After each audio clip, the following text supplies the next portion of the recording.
Give my all just to be number one.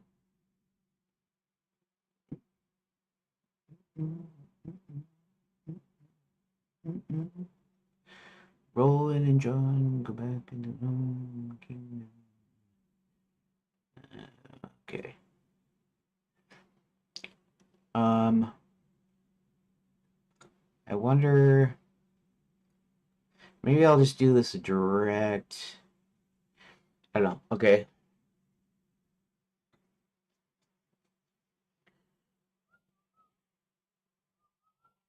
Okay, I guess I'm just gonna do like a more manual. Okay, so what I do sometimes is I will take, for instance, this room. This is the original room text here, right? They go to the Gnome Kingdom, go to Max's office, blah blah blah.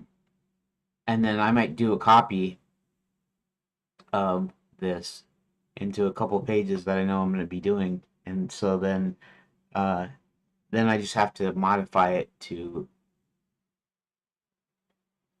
or and then sometimes I can just make my own and I can copy the needed information over.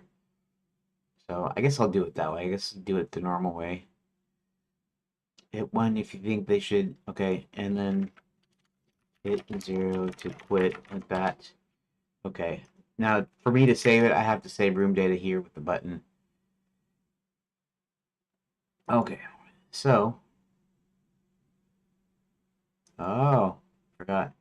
Sometimes when it takes a super long time, it's because when okay, so when I edit in there, when I type in long sentences, it always outputs here because it's exposed in the inspector. So the output is always this, and sometimes it gets super, super long. That's also partly why I'm making the layout tool for later. I could just not expose it, but then I wouldn't be able to edit it in here. I'd have to actually edit it externally. Um, and there would be kind of like formatting and stuff to it.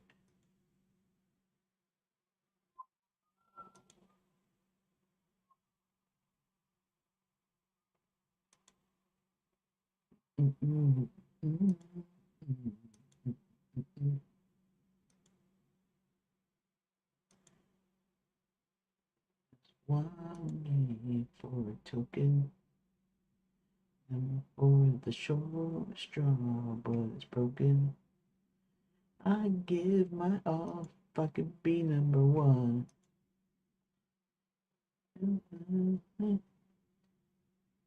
I'll make my name to be the best in the nation. Stake my claim my name, job, my vocation. All right. I you probably didn't recognize what I was singing, anyways. But there's a song number one from the Real Genius soundtrack, starring Val Kilmer, and it's called Number One by this guy from I don't know if he's like Swedish or Finnish or somewhere in the Northern European area. Sorry, guys, I don't know all the I don't know the difference between the Dutch and the Finnish and the Swedish and the uh you know Swiss Swedish Sweden Switzerland Swiss. Anyways, sorry, I don't know the different I don't know the difference between a lot of the different countries up there. I mean, I know that they're different, but it's just anyways, he's the guy is from up there, so I like that song number one though. It's pretty good. Um, Real Genius never actually had a soundtrack, believe it or not. It was 1984. In 1984, they still, I think some of them did have soundtracks. Well, it's like Star Wars had soundtracks, right? And that was 77, 80, and 83. But those are like movie theme soundtracks, not like soundtracks like a compilation of songs that were in the movie, right? They didn't do them quite as much back then. So Real Genius doesn't actually have a soundtrack, so you have to actually track all the songs that they played there. Everybody Wants to Rule the World is played at the end, and Chaz Jankel's. I don't know if if I'm pronouncing it right, but Chaz Jankel's number one, which is a good. I like that song.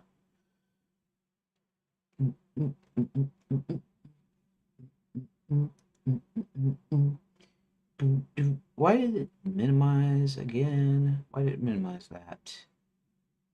Where? There. Okay, there we go. I don't know why I keep minimizing. Um. Okay, so I guess I'll just go through the process of actually building a couple of pages. So we'll just do that. I have a general idea, anyways. Welcome back, John. I am working, so get off my back, man. No, I'm just kidding. I'm just deciding the approach to take. There's two approaches that I usually take. Okay, so like, the story beats for chapter 12 are in these pages. So what I did is I copied the original one, which was actually in this one. It had all of the different story beats. And so I copied the files over, and then I renamed them, then I fixed the doors, then I changed the descriptions so that only the story beat would appear in there. And that's why I have 4. So sometimes I do that with the sub pages, the decision point pages. What is this game about? Okay, okay. Let me see if I can explain this super quick, so I'm not explaining the whole thing from scratch. Okay. Um. Okay, so it's going to be in the end going to be a point and click adventure game, but right now it's just a choose your own adventure. It's like go here. It's like pick a choice and go here, right? Sort of like a choose your own adventure game. Um, it's the story is about a magic kingdom that turned to tourism, so it doesn't have to tax the citizens, and then ends up falling on hard times. So the king ends up selling the resort to this outsider who comes in and starts closing everything down, hotels, inns, taverns, hotels, restaurants, and shops, basically. And his best friend, the king's best friend and chief advisor, the wizard Hubert, is noticing this weird, odd behavior and how everything is kind of turning to crap, and so and people are disappearing. So he decides he needs to get some external help. So he finds a guy from our realm and helps bring him in to help him figure out what's going on. And I could go with on the whole thing. I mean, I could talk like well, okay, because actually it should be working right now, but it's interesting to get I guess people interested in the story. So okay, so there essentially there are 4 primary lands. Sort of it's set up sort of like a Disneyland, right? Except for it's not like the hub and spoke design. It's not like a half a wagon wheel. It's more set up more like a clover dilly, where you have each area in like this. It's like a 4-leaf clover, right? And then your main street is basically in the stem part of the clover.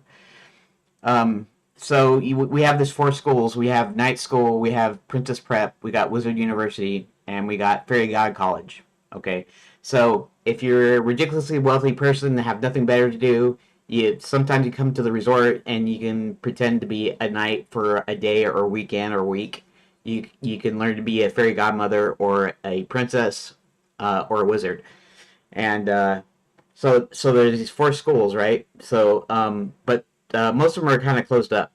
Most everything is closed up.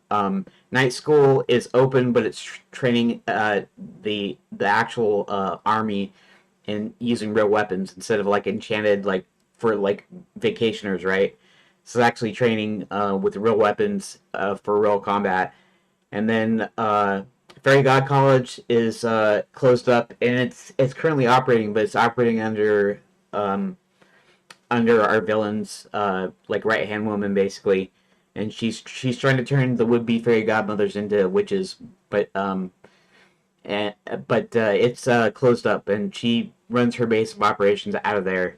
And then and Wizard U is just plain closed up, and Princess Prep is also plain closed up. And then we had a princess from a different realm was coming in to give a speech at Princess Prep, and she managed to get kidnapped by um, uh, by our villains. And then we have the Gnome Kingdom, the King of the Gnomes, Barty. His name is Barty, and I don't know. The more I say it, the more it sounds cringy to me. Should just call him Bart or something. I don't know. But anyways, the King of the Gnomes. Um, he he's basically kind of like the main henchman. He's the guy that does all the dirty work. He's the one that actually Violet Moonshadow, the right hand woman of our villain Max. Um, she's kind of like the brain. She kind of sets things up, and Barty kind of carries them out. So he's the one that actually kidnapped the princess, and he's a gnome. And gnomes are short, squat, fat little guys, but for his size, he's got tremendous strength, and he's able to hoist a full grown woman over his little shoulder. Anyways, so she gets kidnapped, and she gets chained up in the only hotel that's actually open. Well, that's not true. There's two hotels open, but one major one that's open, the Grand Enchanted Landing, which is the big hotel that you go at when you go to the resort. It's open, but it's not accepting guests, and they're actually using it as a sort of a base of operations. Our villain, he's actually come back. He used to be in Enchanted Lands, in the kingdom, until he tried to do something similar, where he was trying to conquer realms by opening portals and marching people through, and eventually they caught him, and so now he's back, and our wizard Hubert has half of his magic stolen, and I have this knight who was turned into a unicorn, and all the bad stuff that's happening is because this bad guy that came in, he's covering all of his bases because of they're the ones that helped stop him. The Sir William ended up stopping him, and of course Wizard Hubert was instrumental in that, and so they had to basically kind of cover all their bases. They had to take everything down. So I guess that gives you kind of a basic overview. I got a few more characters and a few more things. Zanzibar the Great is also from our realm, but he's a magician, but he's also a thief.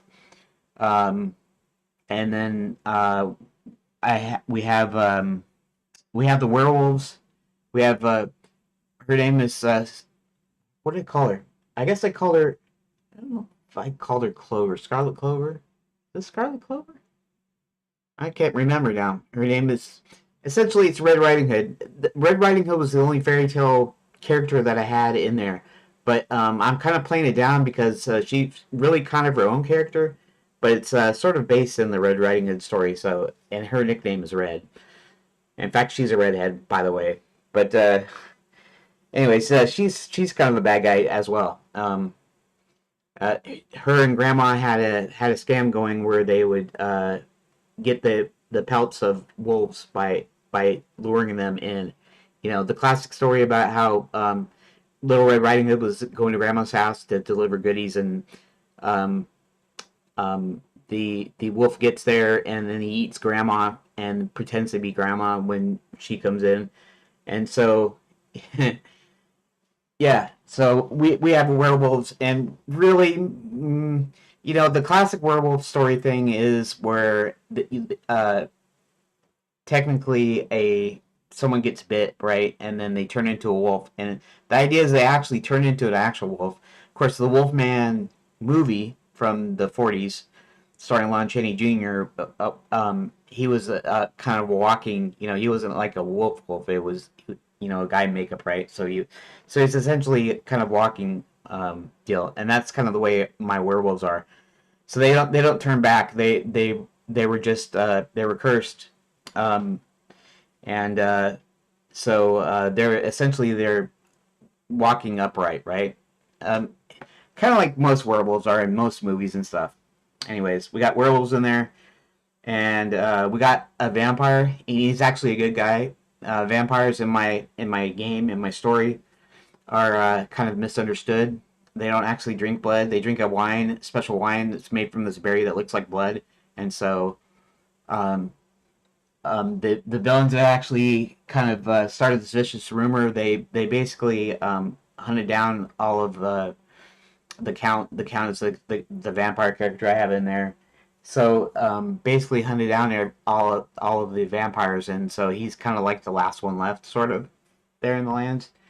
Anyways, there's a lot more stuff to get into. Right now, I'm working on a story, a bit part of the story where Roland is a half giant, half dwarf person that's searching for his dad. He's been searching for his dad for a long time, and his dad actually happens to be enslaved and running this giant crushing machine in the mines.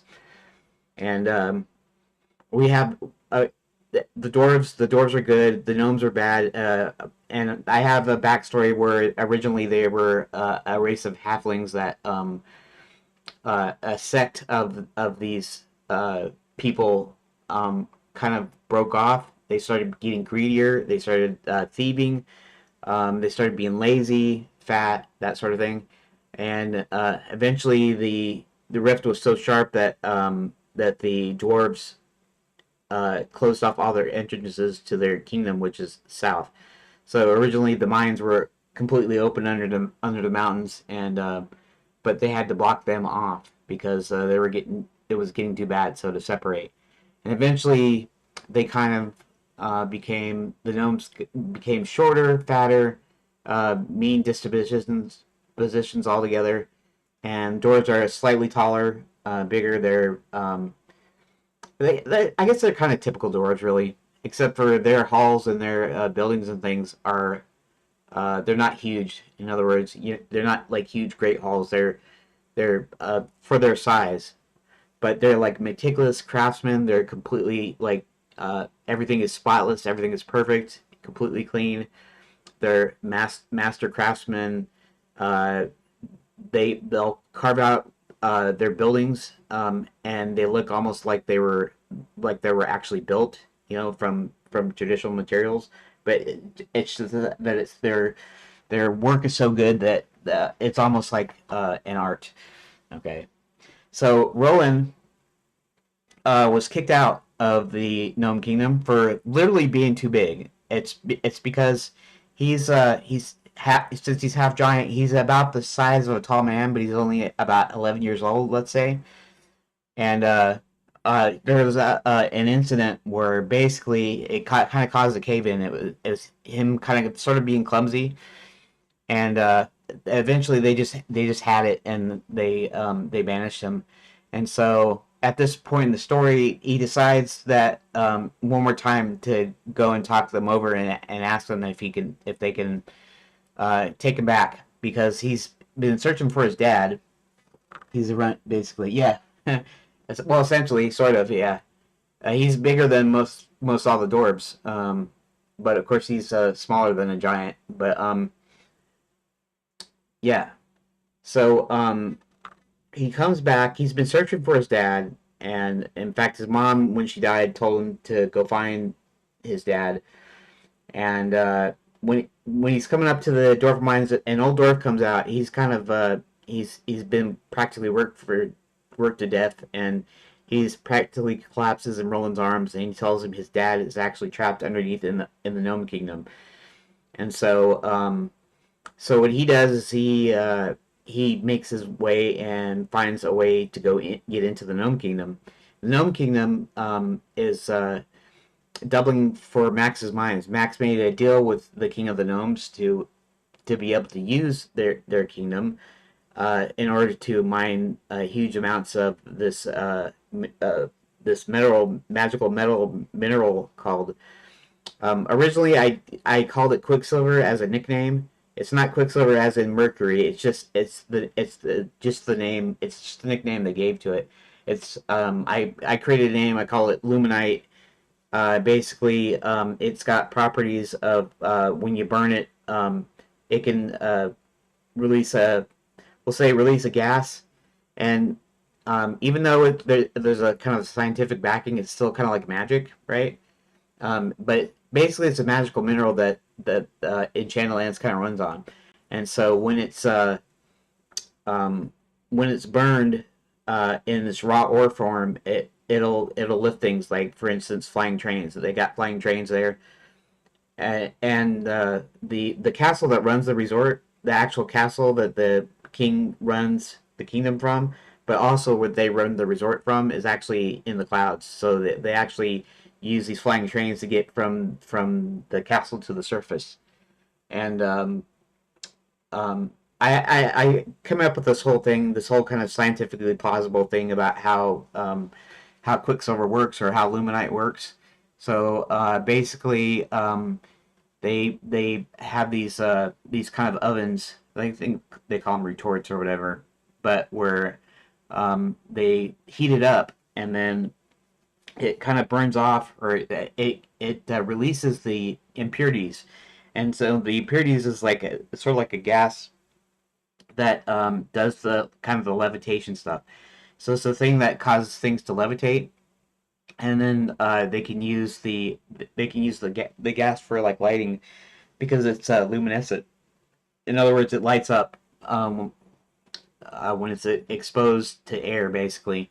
So they use that for light, so you can trap it in like a little glass ball or whatever, and it'll kind of hover and float around. But the lifting capabilities are much weaker when it's just the gas, right? And so then you can take the inert material, and then you can smelt it, and take off all the impurities, and then when you refine it into ingots, and then you can use the resulting metal for like magic mirrors, and there's a way to get into the kingdom.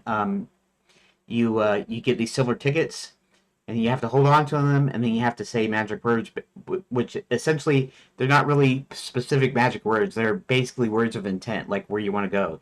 I want to go here, and so that's how you get into Enchanted Lands, and to basically portals to different realms, basically. Um, okay, so he goes in there, and him and John, the outside help, have to go back into the mines now to help free the slaves. So they go in there, and at this point is what I'm writing for. So, okay, I don't, Creamston, I don't know if you're still here, but it's essentially, this is just the base of the game right now. There's not much to it. It's just simply text. You make a choice, you hit a number button if the choice is there. Like 2 if you wish to use a spell or two. Okay, then it goes to this, and then I can do object translocation or clone conjure, and then um, uh, so it's basically like this. Okay, and so right now um, I'm taking John and Roland back into the Gnome Kingdom, and I'm gonna come up with a couple of new rooms here, and let's do that. Let's I think I have to move all of these over now. Um, so this is the majority of it. The reason these are spaced out is so that I can work with the different pages, and then I'll probably put them back to where, but like the rest of this here, like kind of like a weird funky sword, doesn't it? So let's go ahead and see, do that. Shift. There we go. And because, uh-oh. See? Shift. Okay. Okay, so I'm going to put this up here because that's where I'm working right now. Now, to save it, these are all individual JSON files. The rooms are, the pages are. I call them rooms because eventually they're going to be rooms. Eventually, this is going to transform, evolve, you might say, into a text adventure complete with a parser. You'll have inventory, you'll have puzzles, the whole 9 yards. And then I'll start adding graphics to it and animations, and eventually it'll become a point-and-click adventure. And I'm doing it in phases. In phase 1, it's just this text, basically. So, um, I don't know if that's interesting at all to you, but I have to save room data by hitting this button instead of saving the scene, because I'm not saving everything via the scene. I'm saving it via the data, and the data are a bunch of JSON files for each of the rooms. Anyways, we're working with this one, Rude Surprise. Okay, so each page is basically, it's an event thing. So this original page here, Roland and John go back into the Gnome Kingdom and locate Max's office. This is where we're actually adding the decision points. So I'm going to actually add pages in between here. Roland and John then spot the dwarves tied and gagged on the floor. Sneaking in, Roland easily snaps the bonds holding them. Roland and John are then surprised and captured by the gnomes. And this is actually kind of part of the plan, so yeah, that's what I'm working on. And this is the new version of the page. Roland and John go back in the Gnome Kingdom, attempting to locate Max's office. They decide on approach. Hit 1 if you think they should charge right in. Hit 2 if you think they should be a little more stealthy. So I'll have 2 paths in here to go in. And then we're gonna go at this. And I have to think up okay, so we're gonna have, let's see here, page 0. Okay, I'm gonna do this the way I did the other 3 paths, because these are 2 paths basically. So the page number is going to reflect that. So pages 1 through 9 will be part of the one path, and then pages 11 through 19, for instance, will be or it could be 10 through 10 0 through 9. No, yes, no, 1 through 9. Okay, so yeah, 1 through 9. The other was 11 through 19. If I need more pages than that, then I'll space it out, renumber them or something somehow. Because I don't expect it's going to take more than that many pages on here. So we are going to go ahead and we're going to take this. We'll take the ID here, and we will go ahead and drop it in, paste, and then what I'll do is I'll make this page 1. Oop, page 1. So these will be 1 through 9, and then I'll have to call it something. So what we're doing is we're going into the Gnome Kingdom. We're going into the mines, and let me think.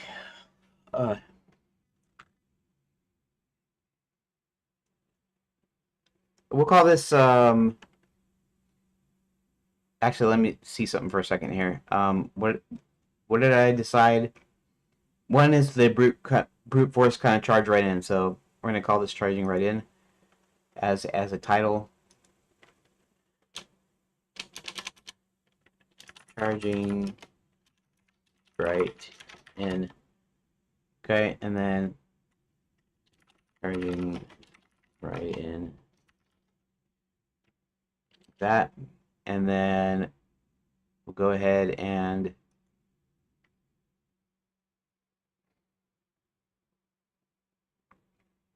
a stealthy approach. Here, I'll call this. Okay, let's see something here. Paste. Let's call this a stealthy approach. That, except for this is going to be 11 instead of 1, instead of related. So this is so I can keep the page numbers grouped together. So when I look at the files in there, each path has its own set of pages connected to it. Okay, and we'll call this a stealthy approach. A stealthy approach. That. Then we'll copy the chapter name, which is Chapter 12, the Gnome Kingdom. Copy. And we'll put that in the chapter field. Paste. And over here, and we'll do the same thing here, and paste. And then we're going to do some door drops. Now, the way I set this up, to be able to create doors in here, instead of having to manually do them in the file, I have this set of door specs, which is basically the choice number, and then the destination. Both are strings, and the destination, of course, is the destination ID. So if I take this, select all, copy, and I go ahead and put that in the door specs to each one of these, you can have up to 9 doors. Not to really need all 9 of them, but you can have up to 9 doors because you have up to 9 numbers on the number bar, or the numbers above on your keyboard, or even the numpad. Okay, so a sound of thunder. Okay. Now the next thing we need to do is we need to copy,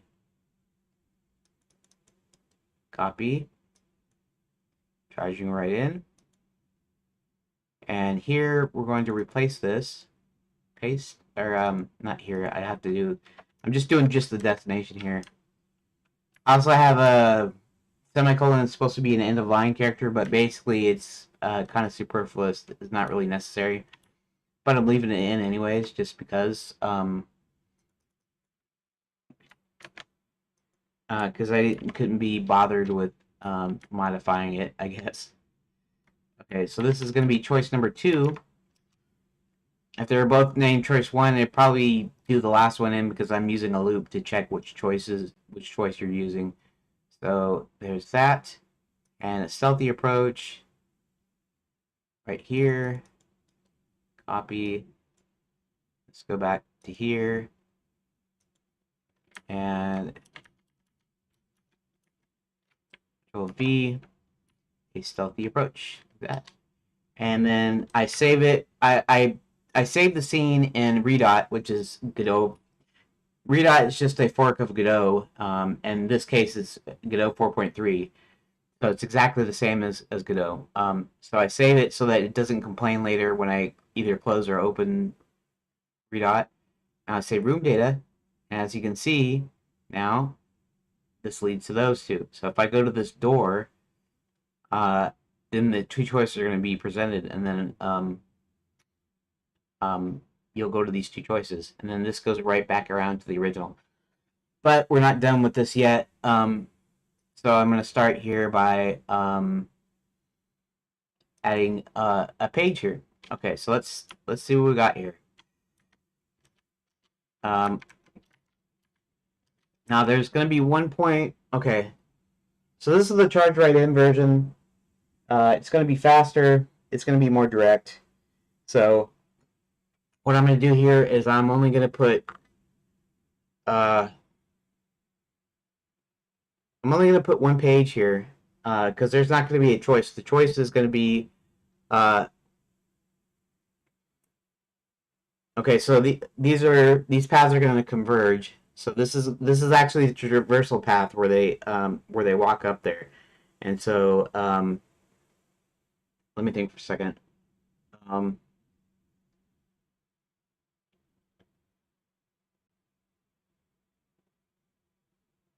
Okay.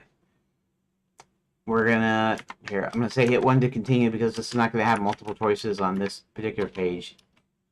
To continue. So,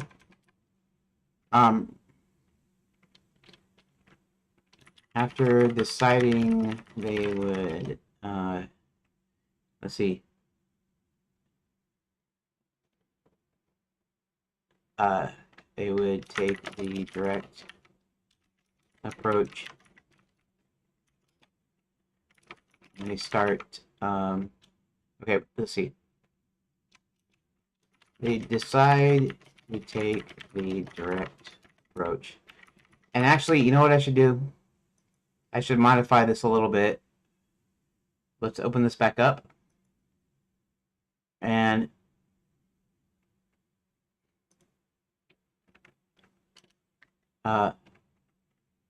once out of the grotto, they come into a giant cavern. In the center of the cavern is a giant machine. Should I say it? It looks like a giant vat. It's a giant vat pot machine, which a giant is currently working. This is actually the ore crushing machine, so I'm not really sure how to say it in like a quick word or whatever. Giant machine. Giant is currently working.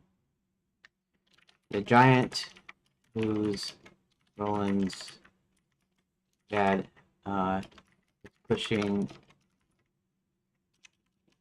a bar going around the machine. Okay, so we're I wonder if he's gonna. Okay, maybe the stealthy approach. Maybe what he's gonna do is he's gonna talk to his dad, and I guess I'll put something in there that's not really important. In other words, if you miss it, it's not a big deal. But otherwise, it'll give some context if you take it. So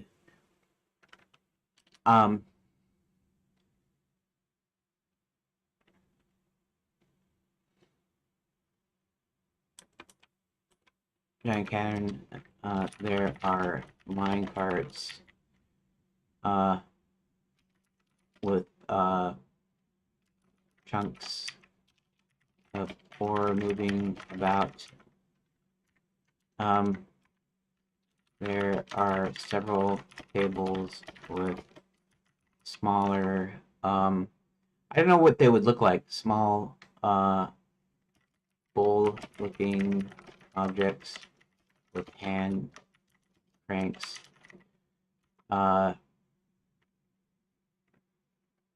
Okay, and then I'm gonna leave it like this, or I shouldn't. You can't control S here in the description, otherwise it just prints an S. I have to do it here, and then really I have to do it here. I don't have to actually do a control S on the scene, just because all of my data is in the JSON file, so it doesn't really affect anything. It just complains to me, so I always save it before actually saving the actual room data. Okay, so now we're in the room, and then I guess number one is barging right in, so this is the deal.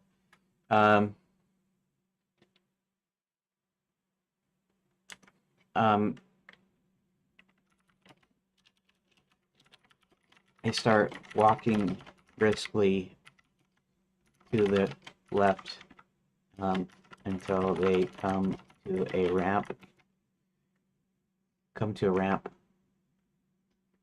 I don't know, one thing that I could do is, because there are stairs, so if you were looking dead on, so if you're looking from the grotto where they entered in, you'd see the big crushing machine with the giant walking around it, and several workers around there.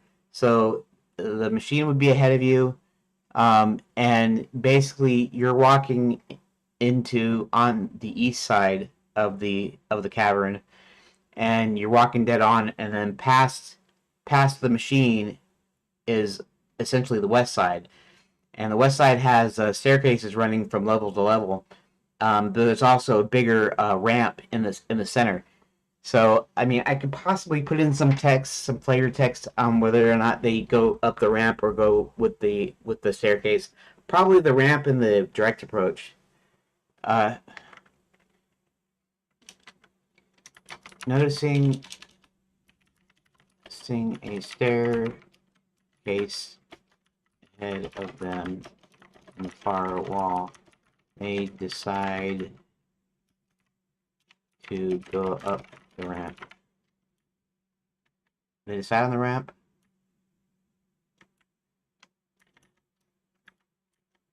Noticing the staircase ahead of them,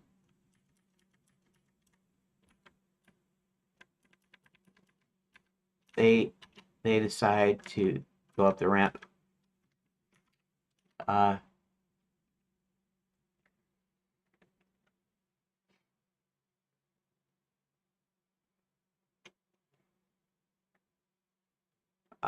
let's see. They start running when some gnome slave masters attempt to stop them. Roland, being the size of a large man, easily tosses the gnomes aside. A warning sounds. A siren sounds out. Okay, so they're all alerted. They're alerted to these guys, basically. So this is the noisy. This is the quick approach. So,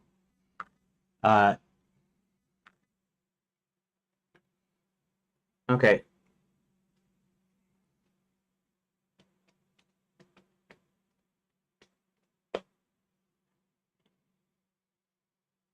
Now, okay, so here's the thing, right? There's stealthy and there's brute force, direct. They're running, they're knocking heads together. They're essentially just going as fast as they can. Now, I decided that I was going to put a decision point just as they got onto the hub and how to approach Max's office. And so, if I'm going on this path, I didn't think about that. Maybe the siren doesn't sound out yet. Maybe it's just they're onto them too quick. Okay, so that way they can both paths can go back to the same. Okay, so there's a hub page. They're gonna search for Max's office, and Max is on the hub level. It's basically level 1. It's basically level 1 is the closest to the exit that goes to the surface, and it's also where they load up. They load up these ingots for shipping, and ship them out, carry them out, and put them on the flying trains to be transported to the castle. Toss the gnomes aside. Let me think. I guess I'll just leave this as.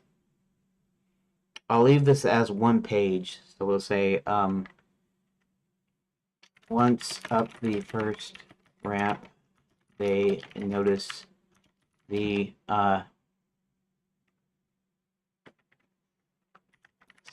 smelting crucibles on their right.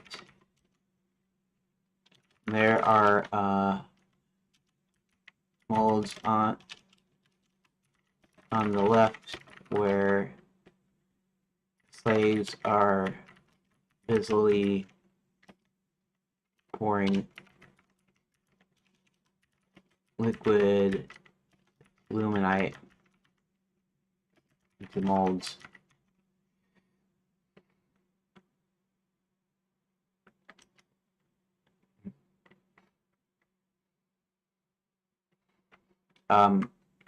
Roland grabs a particularly nasty gnome with a whip and tosses him over the ledge.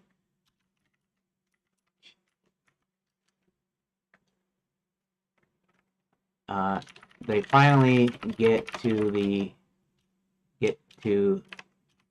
level 1, where it's more leveled out, and Quicksilver ingots are stacked.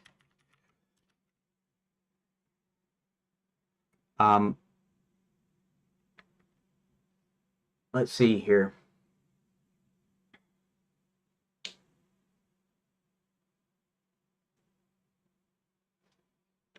We're gonna do this as when they get to the they both paths are supposed to go to the level 1 thing. So I'll leave this as it is. Hit 1 to continue. Okay. Okay, let's save that first. And then I'm going to start working on the stealthy approach. And this is going to have a couple of different extra pages, hopefully. Okay. We're going to say it going to continue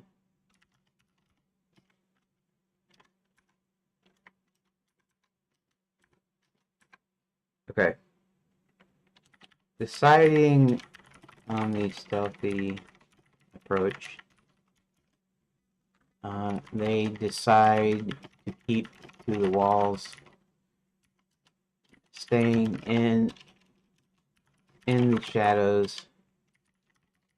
They make their way around the cavern.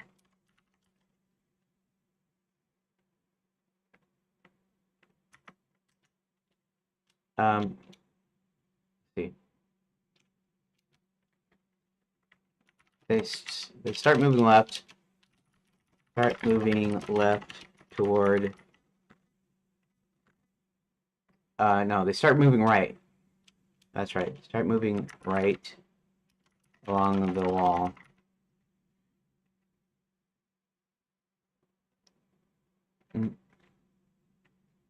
Until they're on the other side. They then head toward a staircase to level 2, where they spot the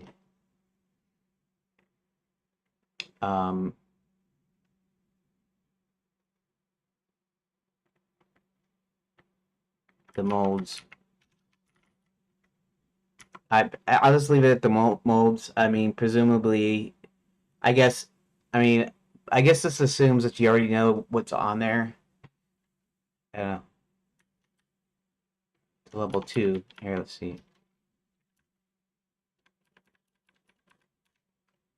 They can see the molds with slaves pouring molten metal into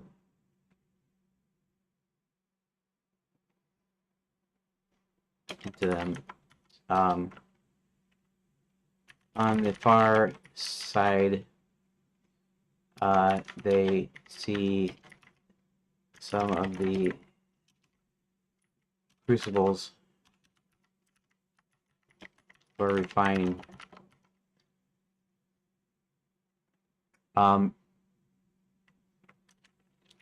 They talk to a.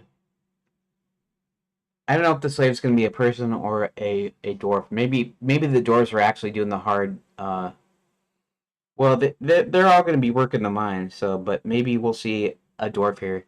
They talk to a dwarf.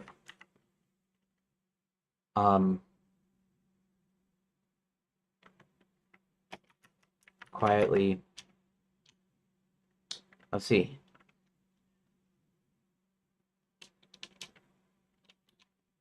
They see a one. Okay, let me see. Let me do this right. One of the dwarves pouring. That's not it either. They pass a dwarf pouring in metal into a mold, and the mold. They mention for him. They ask for him to get ready because he's getting out of here. The dwarf gives them a quick surprised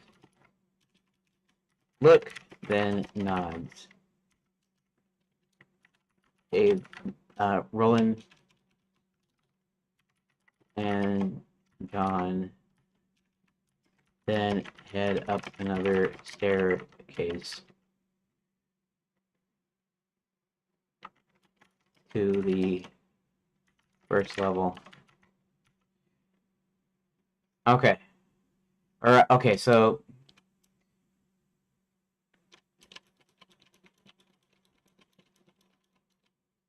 okay. Let's see something here.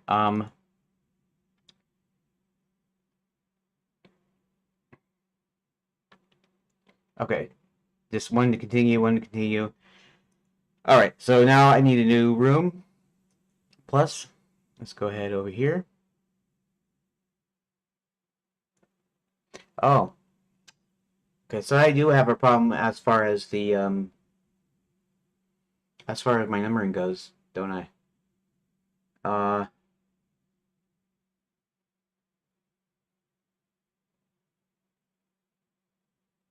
Because they actually converge at this. Oh, what am I thinking? I need another. Okay, let me think again. I need to modify that a little bit because I need a couple of extra pages over here. The reason is because the stealthy path is longer. In other words, they move slower and they don't detect. People they don't get rouse suspicion as much, and so because it takes longer, I decided I wanted to have a few more pages, a few more things where they traverse, versus the brute force, which kind of gets them there, gets them to the point in a hurry.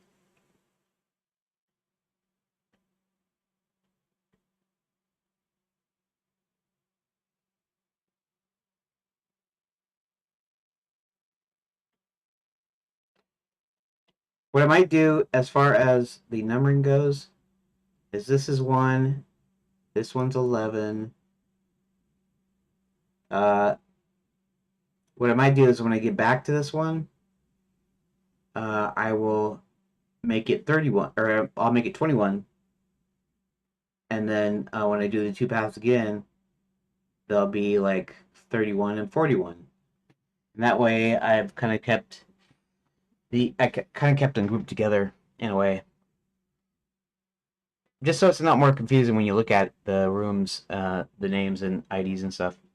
And I should go ahead and clear this out because that's going to take a lot of time there. Okay, so I want to add one more to this. That, and then we'll be adding a final one down here. They'll actually both go to the same page here. And then we're also going to have a kind of a stealthy and more direct approach when we actually get to the place where the office is. So hopefully that'll be cool. Hopefully that'll work out. I got about not quite half an hour, so maybe I can get this part of this done, which is a good thing. Um,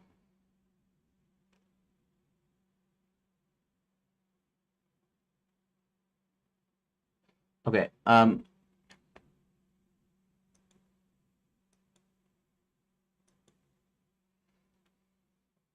stealthy approach. Okay.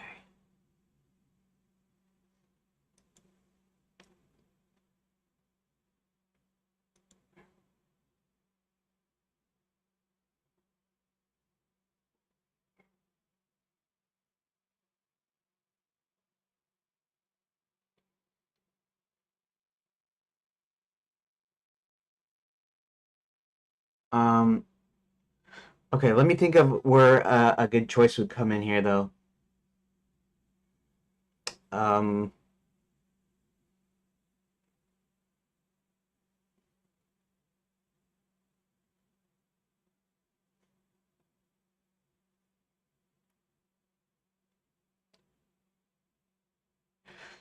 oh, maybe along the wall.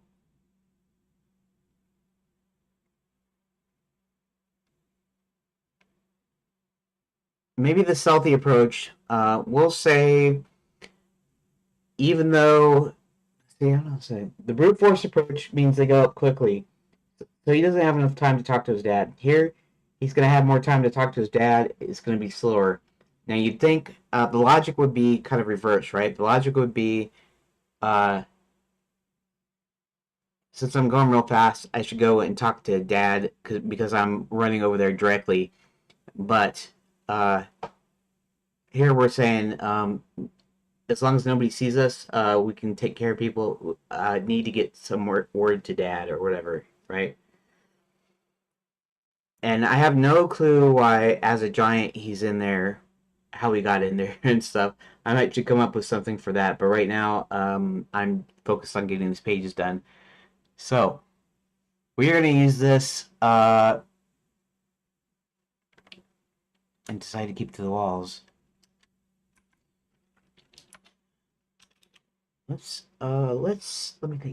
Let me think.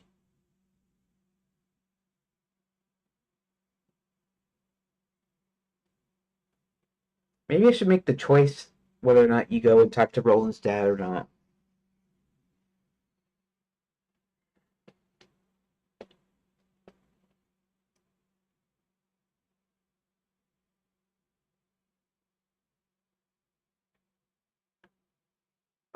Okay, yeah, that's a good idea, actually. That's if I do it that way, not just a straight up like dual choice thing. Um,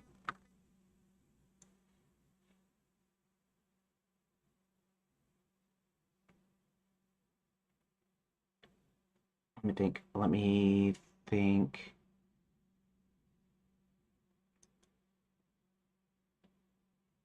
Now I didn't save here. Let me check something here. Let's go to rooms. I don't have a. Okay. Good. As long as I don't have like a no location thing because a couple of these pages are blanks. Okay, so before I do anything, this is going to go direct. So he's going to go around the walls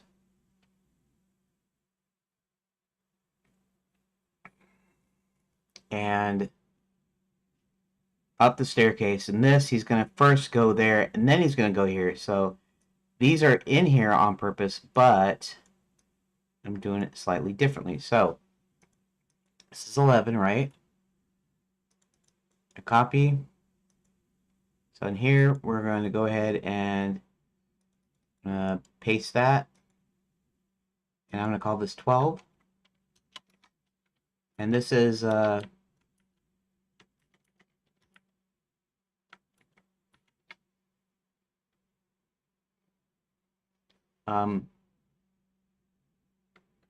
me think. I'm going to go over to Roland's dad's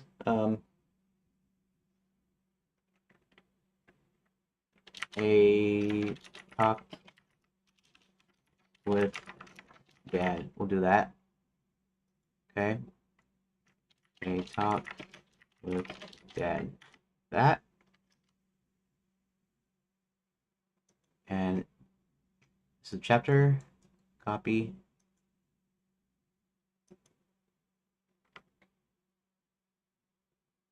Wait a minute. This one's a talk with dad. Okay, yeah, that'll be. Oh, I see. I see. Um, maybe I have to switch them around. Maybe that. Okay. Um, paste. Let's go here. Paste. We're gonna copy the ID here. Copy. Over here. We're gonna paste. This is actually going to be 11. And this one's going to be called. No. This one's going to be it. Oh, this one's going to be 12. Talk with dad. And this one's going to be 11.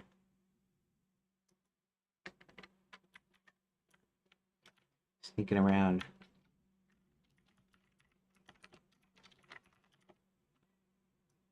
It's sneaking around. That. Okay. And this one's going to be a talk with dad. A talk with dad.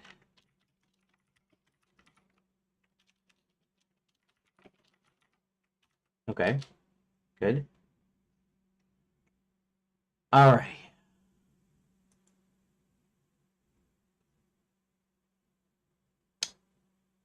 Okay.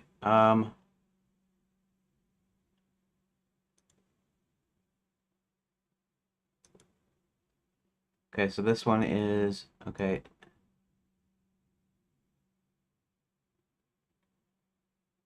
P0.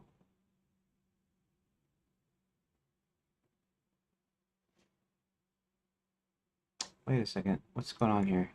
Read surprised.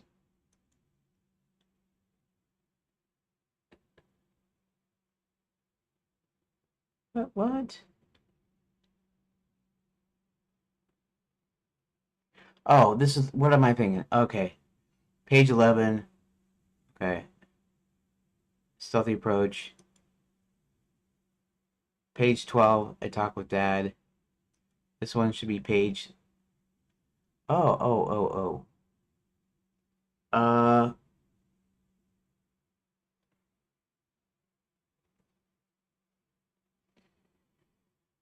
Okay, so let's make this page 11. Make this one page 11. Make this one page 12. So, right?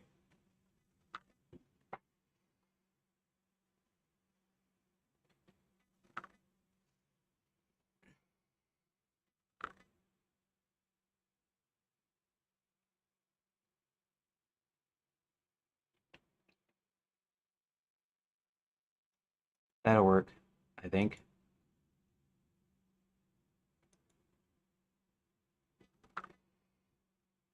Okay, let me actually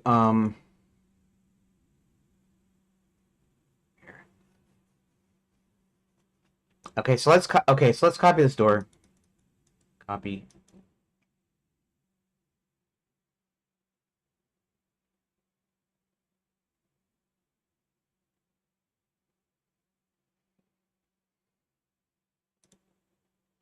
Okay, so we're gonna make the same door here. Paste.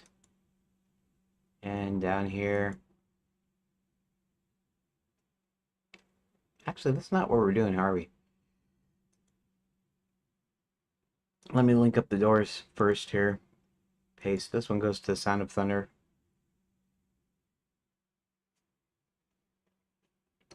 This one is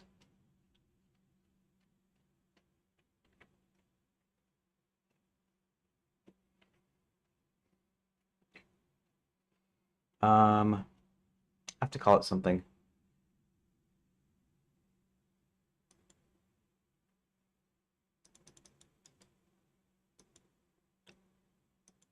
Except for it's not going to be called this, or it's not going to be called what sneaking around either. So we're going to make this 22, 21. I call this not sneaking around, but this is where this is where the paths are rejoined basically, and they're about ready to go up onto the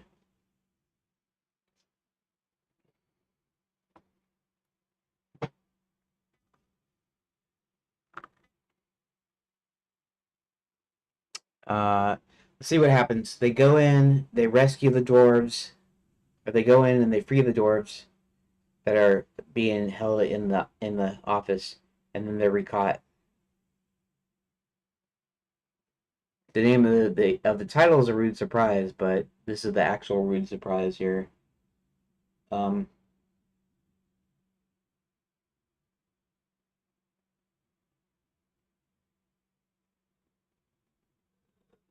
let's see. Uh, Something that has to do with being caught but doing it on purpose.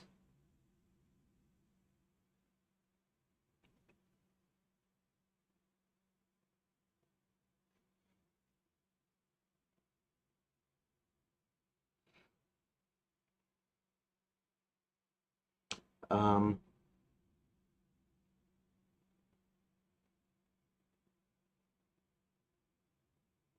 risky gambit? I don't know. Um,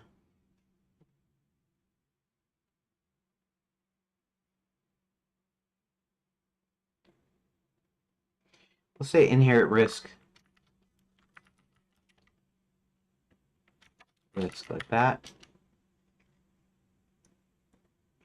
And here, in risk like that. We're going to copy the chapter. Copy. Roger, Roger. Jolie. Okay.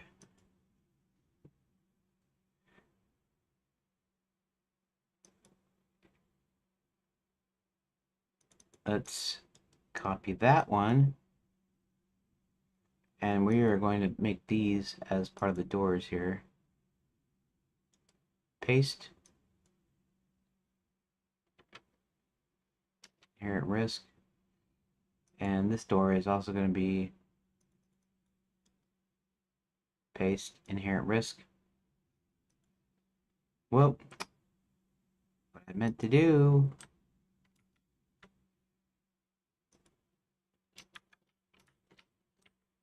Let's make sure that this says, oh. Okay, H colon 1 comma test colon space. Okay, that should be correct.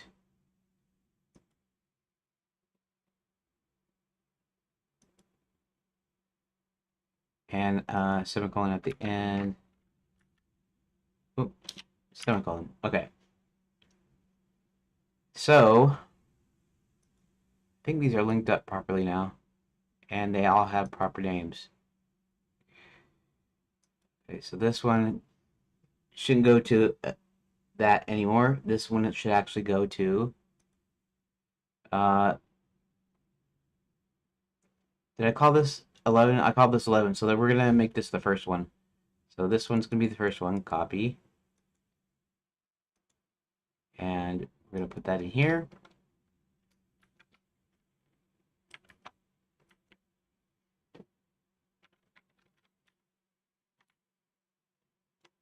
I don't know why I don't have. Okay.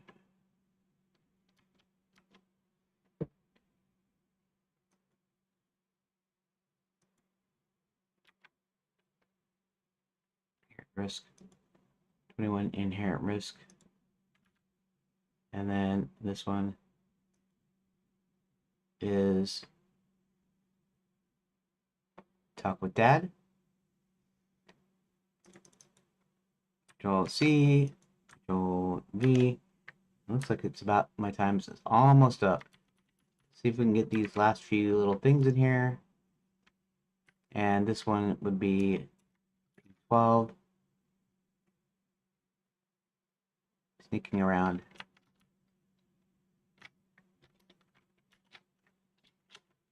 Sneaking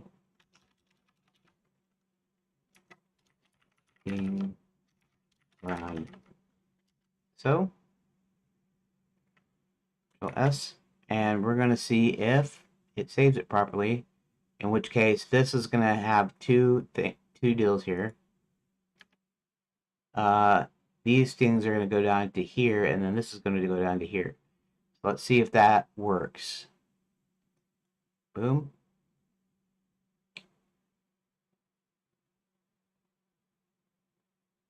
So yeah, that works perfect. So he has a small chat with dad before going on. No, that's not right though. This is actually supposed to go over to here, so I have to change. I have to use this copy. I have to go to sneaking around and Control V.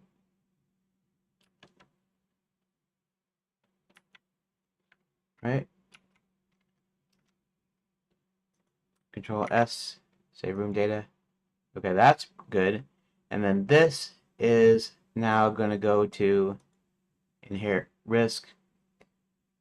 We'll copy the door, copy.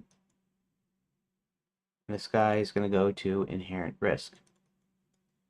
Paste. Save room. There we go. Reload save scene. All it did is rude surprise. Charging right in. Stealthy approach. Then talk with dad. Then sneaking around. Then back to inherit risk where they're actually it will actually have its own set of it will have its own two methods to get in there. So I'm getting close now. I'm getting pretty close here, at least to I still have another decision point place to do it, but at least I'll get this part of this done today here. So let's go ahead and write a quickie note here, where he goes and talks to Dad before going back up the staircase. Okay. 1, 2. Let's see. Hit 1 to continue. That's actually fine.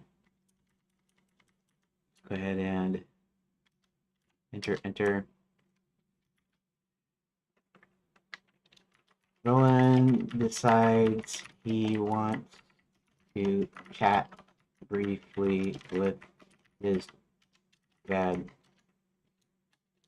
Dad, I haven't come up with a name for Roland's dad yet.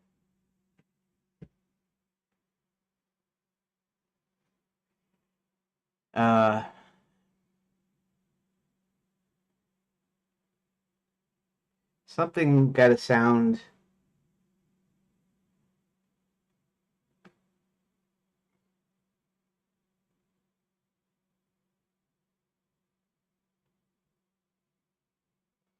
Something gotta sound big, and I guess I don't really have time. We'll just call him Dad for right now until I come up with a name. Dad is busy pushing the stir stick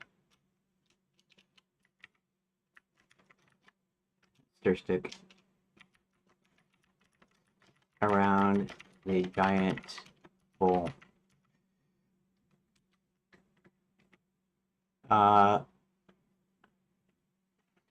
Roland introduces his new friend, John. They both tell his dad that Hubert got his message and have a plan. They tell him to get ready for what's to come, and that what's come. He needs. They ask him if he could possibly extricate himself.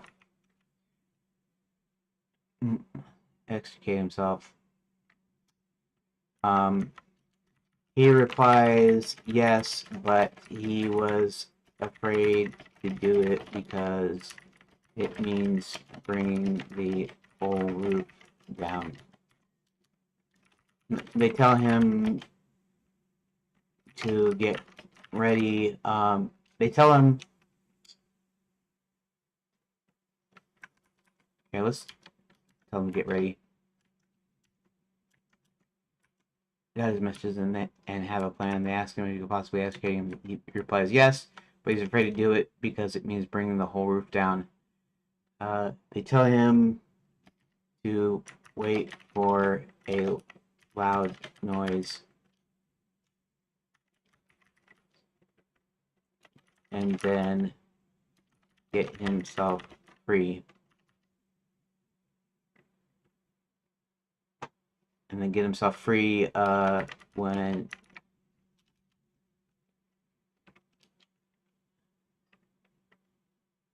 he can. Okay, we'll do it like that. Basically, they're just kind of giving him a heads up. So, and the whole thing, I didn't say anything about the sound. They get captured because they get captured at this point. So, in a sense, if you go over here to the stealthy deal, you go talk to Roland's dad. You're gonna get this little tidbit of information. It's not really gonna be a big deal because it's not really affecting anything, but it's a little thing let you know that they have a plan, so that when they get captured, uh, they'll know that getting captured is actually part of the plan. But if you go the other route, or if you decide not to talk to him on the stealthy route, then uh, you don't know what's to come just yet until it happens. So you think that them getting captured is actually yeah. Anyways, wait for loud noise and free himself when he can. Hit 1 to continue. Okay. Now here, I'm almost out of time for today, so I should probably stop here. I can almost stop here right this second, though, I guess. And hope that I have enough time tonight for an extra session so I can get part of this done. Shoot, maybe I could get chapter 12 done tonight. I don't know. I can't count on it, though. But at least maybe sometime this weekend I might get an extra session in. So maybe I'll get chapter 12 done this weekend. Maybe by next week, at least I'll have chapter 12 done. 11 and 12 will be done. I'm 2 weeks out. So this week I was supposed to do 15 and 16, and the next week would have been 17 and 18. But as it is, I'll just barely get 12 done this week, and then I'll do 13, 15, 16, 17, and 18. That's 5. So I'll have to actually do 5. I actually have to do 5 next week, and that's probably not feasible. Doesn't mean it's impossible. I could possibly get it done in a week. In fact, I actually have a week and a half before March 31st. So I actually got till Tuesday. So I have all these extra days. So it's very possible I could barely squeeze in my deadline. Possibly. Doesn't mean it will. Just means I can possibly do that. Okay. So I am just going to go ahead and count as done because I'm supposed to be off right now anyways. And if I get a chance tonight, I'll do 1 session tonight, maybe. I might not get a session tonight. It might not happen. But if I do, I'll let you know. Well, if I do, you'll see me on tonight. If not, then you won't see me on tonight. Okay, so we're just going to save that. We're going to save room data. I'm going to do my little end recording thing, and then I'm going to get off the stream here. Okay. So today is Friday, March 20th, 2026. And today,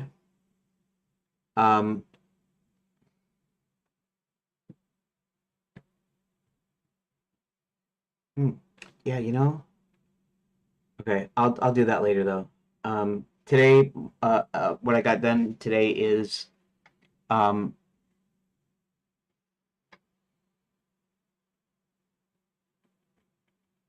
this summary. Okay.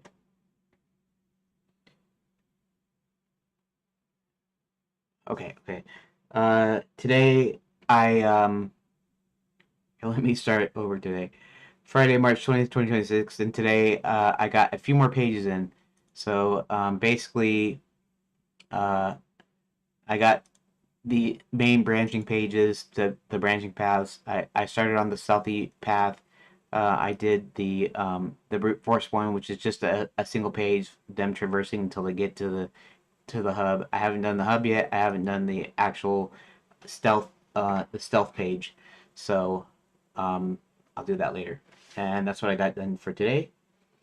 Otherwise, I was just like setting stuff up, setting up the AI, uploading my notes and stuff so I could refer to it, and that's where we're at.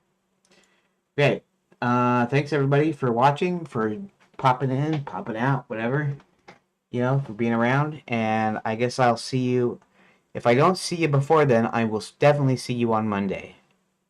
So thanks. Thank you for watching part 2.